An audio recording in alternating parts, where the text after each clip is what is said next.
Ouvi falar de um jovem presidente de uma companhia que disse à sua secretária que não queria ser interrompido, pois tinha uma importante reunião.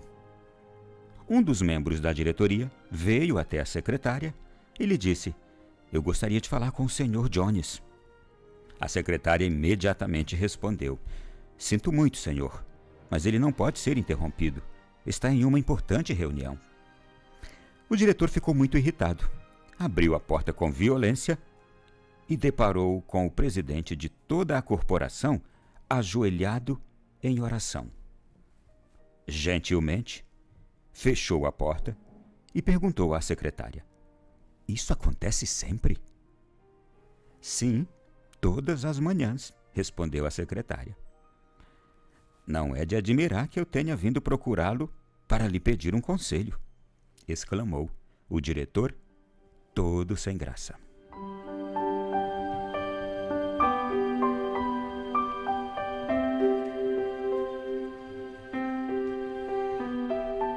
Meu irmão e minha irmã, que surpresa, não foi aquela? Que reação não causou naquele membro da diretoria ao deparar-se com o diretor-presidente da companhia toda ajoelhado em seu escritório àquela hora de trabalho? E para você que acaba de escutar isso, o que isso agora lhe vem à mente, à reflexão? Um jovem presidente de uma grande companhia que diz à sua secretária que não quer ser interrompido, pois tem uma importante reunião.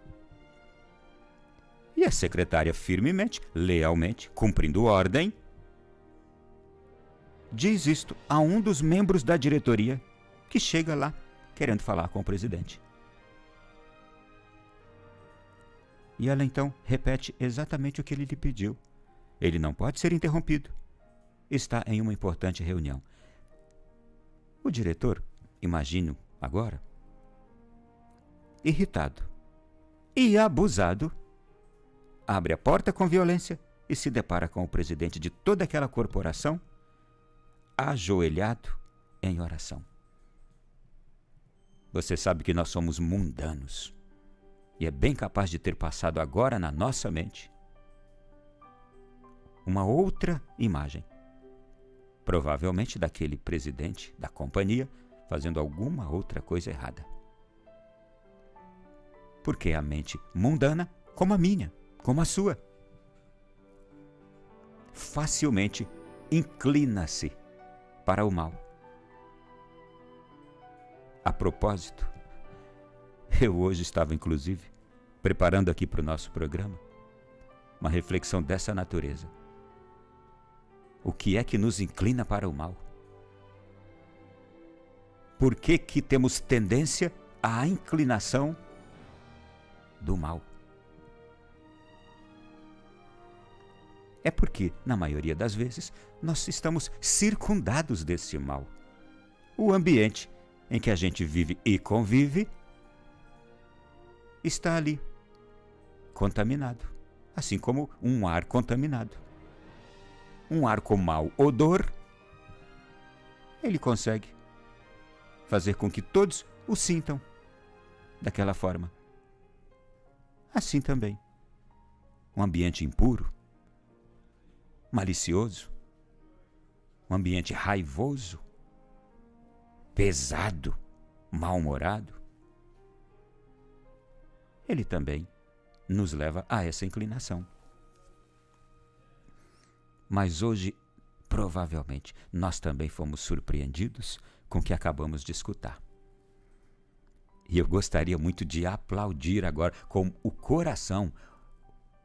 O meu coração está agora aplaudindo não só a atitude deste presidente de corporação, de uma grande empresa, como agora a atitude de muitos homens e mulheres que param em determinado horário do seu dia para de joelhos se dirigirem àquele que mais manda, que é a autoridade maior, que é o diretor-presidente, na verdade, Eu já escutei tantas coisas lindas de homens de Deus, que alguém chega e diz: você é o superior do Espírito Santo? Ele: quem dera. Eu sou o simples vigário de Cristo na terra, disse um papa certa vez. O papa brincou, né? Quando ele perguntou a um sacerdote que lhe visitava, que era superior de uma determinada congregação: então o senhor, quem é? Eu sou o superior do Espírito Santo. E o papa: eu sou só o vigário de Cristo na terra. É porque muitos de nós, não é o caso deste padre, é apenas uma brincadeira, mas é que muitos de nós nos sentimos os superiores, o presidente, o diretor, o coordenador, o responsável. E no fundo, nós não nos ajoelhamos e dizemos assim: olha, o diretor na verdade é ele, e apontamos para o céu. O presidente na verdade é ele. O coordenador é ele. O responsável é ele. O superintendente é ele. E nós vamos nos enchendo de honras e glórias que não temos. E isso pode nos causar um grande esquecimento de que, na verdade, quem manda em tudo é ele lá em cima. E a gente está ocupando o lugar dele, fazendo coisas erradas, dirigindo erroneamente as coisas e as pessoas, tomando decisões erradas, nos precipitando, magoando, machucando, maltratando os outros, prejudicando os outros. Há uma outra riqueza, meu irmão e minha irmã, que todos nós somos chamados a descobrir. Quem manda é Ele. O verdadeiro dono é Ele. Estou falando lá do alto, do Senhor. E como é edificante saber que existem homens assim. Eu me lembro de um grande amigo, Vanderlei, do interior do Rio de Janeiro, que certa vez nos contou, na casa de noviciado da Canção Nova, em Queluz, que ele era diretor de uma grande empresa no Rio de Janeiro, foi demitido, então passou uma longa temporada em casa, aí no interior do Rio, pertinho de Queluz. Saudade do Vanderlei. E ele então disse que naquele tempo inteiro que ele ficou ali, desempregado, estava até aproveitando para descansar mesmo, ele então começou a frequentar bastante a igreja, começou a frequentar a Canção Nova, a casa de Queluz, nos ajudava bastante lá. Ia para a igreja com mais frequência e participava de reuniões, de terços, de orações, de maneira que ele já estava habituado também, naquele curto tempo, com as coisas de Deus. E aí então, ele recebeu um telefonema, que era para voltar ao Rio de Janeiro, uma outra empresa concorrente da que ele tinha saído, que estava lhe oferecendo uma vaga de emprego para ele ser o diretor executivo lá.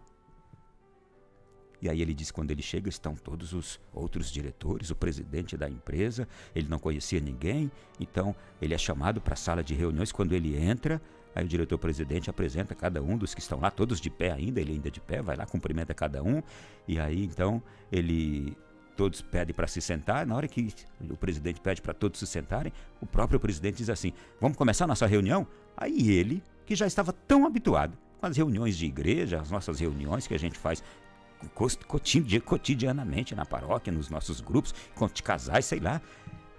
Quando ele ouviu aquele comando do diretor-presidente da empresa, então vamos começar a nossa reunião, ele já foi logo fazendo sinal, em nome do Pai, do Filho e do Espírito Santo, amém. Então ele já fez o sinal da cruz e pronunciou, em nome do Pai, do Filho e do Espírito Santo, amém. Ele disse que quando se deu conta, estava todo mundo rindo dele. Por quê? O ambiente, gente. Aquilo que a gente vive, naturalmente aparece.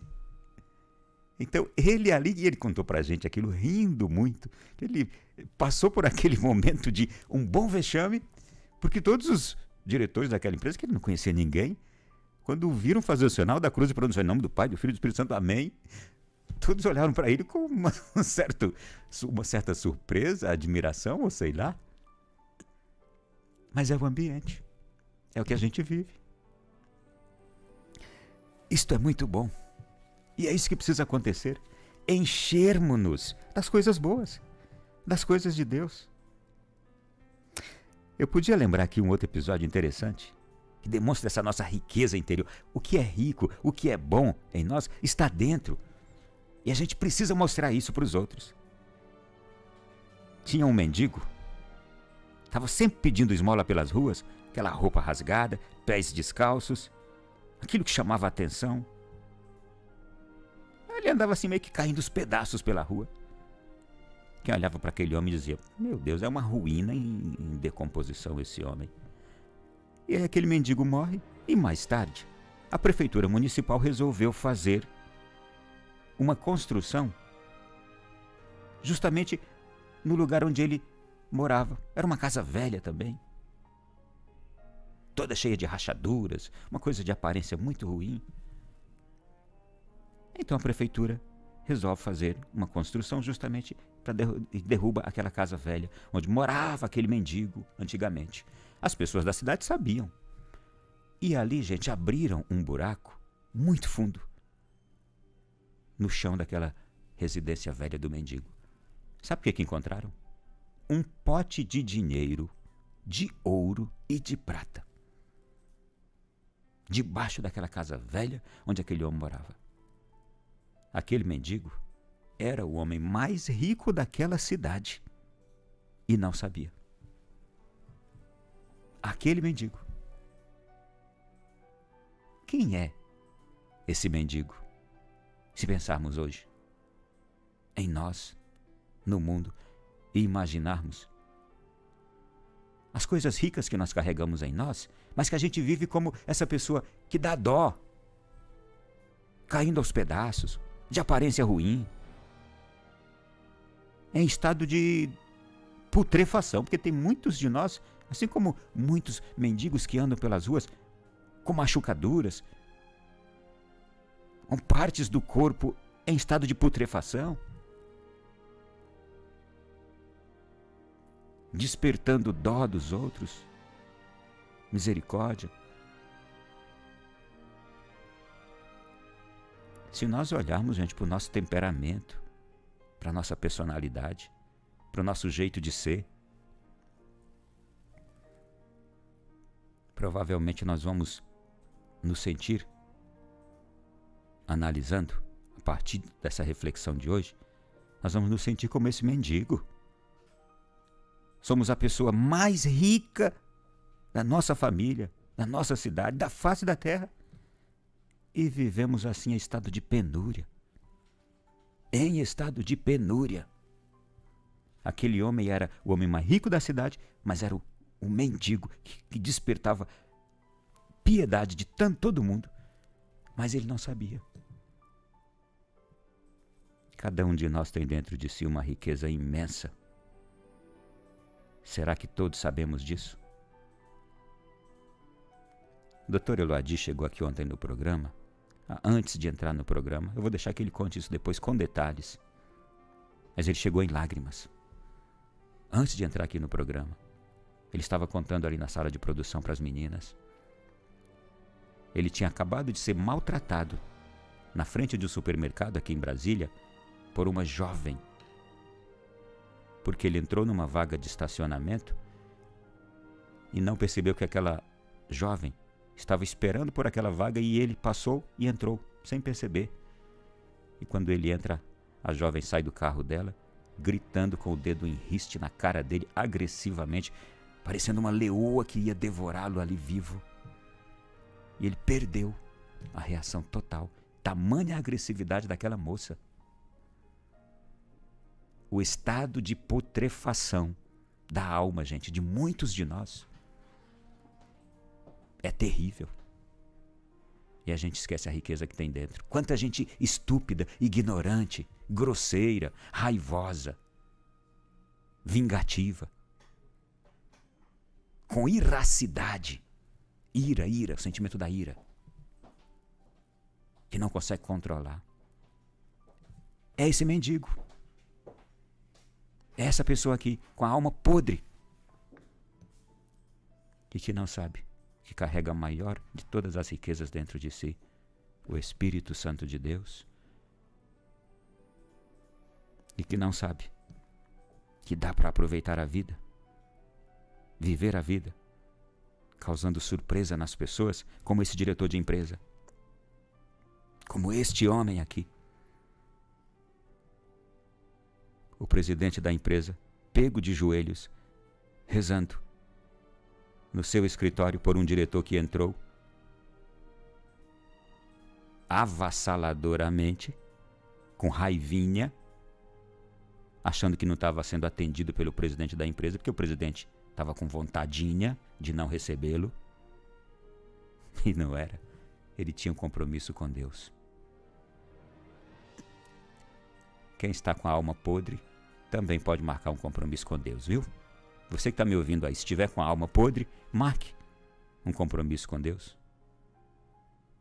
Cause admiração nas pessoas. Ajude-as a se tornarem gente.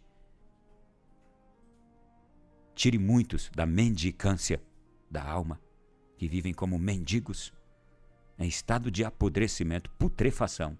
Esse é o termo. Porque se esqueceram que quem é o diretor, o dono, o coordenador, o responsável, o superintendente, é ele e você e eu que temos esses carguinhos. Quem somos? Aquela pessoa que se põe de joelho, ou que tem que se pôr de joelho, e que ainda não o fez.